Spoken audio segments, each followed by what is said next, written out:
Hey everyone, welcome back to our YouTube channel.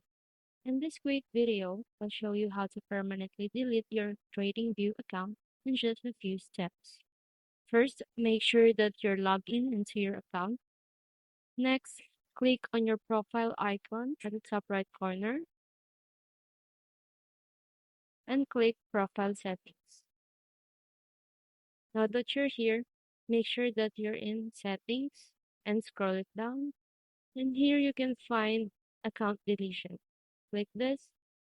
Please take note that your personal data will be deleted after 30 days. This process can be reversed if you change your mind during 30 days. TradingView will ask you to confirm by entering your password. Once you confirm, your account will be scheduled for permanent deletion. Just a heads up, once deleted, your data can't be recovered. So make sure you're 100% sure before hitting that button. And that's it. Your TradingView account is now on its way to being permanently deleted. If this video helped you, give it a like, hit subscribe, and let me know in the comments if you have any other TradingView questions. Thank you for watching.